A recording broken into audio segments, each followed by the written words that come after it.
Donald Trump বিরোধী বিক্ষোভে রীতিমতো উত্তাল রূপ ধারণ করেছে যুক্তরাষ্ট্রের রাজধানী ওয়াশিংটন ডিসি। এর পাশাপাশি বিক্ষোভ ছড়িয়েছে ইলিনয় রাজ্যের বৃহত্তম শহর শিকাগোতেও। প্রেসিডেন্টের অবৈধ অভিবাসী বিরোধী অভিযান ও সেনা মোতায়েনের বিরুদ্ধে প্রতিবাদকারীদের ঢল নেমেছে দেশটির অন্যতম বড় এই দুই শহরে।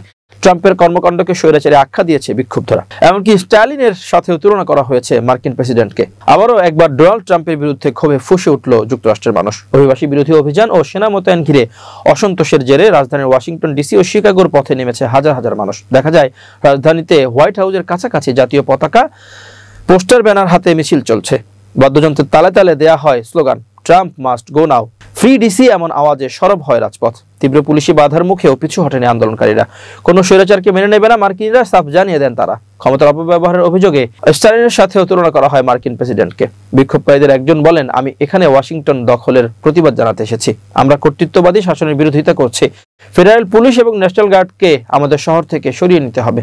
আন্দোলনে আসা এক শিক্ষক বলেন, রাজধানীতে সেনা মোতায়েনের প্রভাব দেখতে পাচ্ছি। আমার ছাত্ররা স্কুলে আসতে ভয় পাচ্ছে।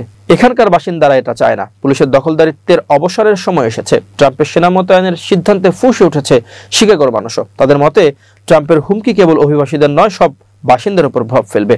ব্যবসায় রীতিমতো ধস নেমেছে, সবকিছুই ক্ষতিগ্রস্ত হয়েছে। মানুষ ভয় পাচ্ছে।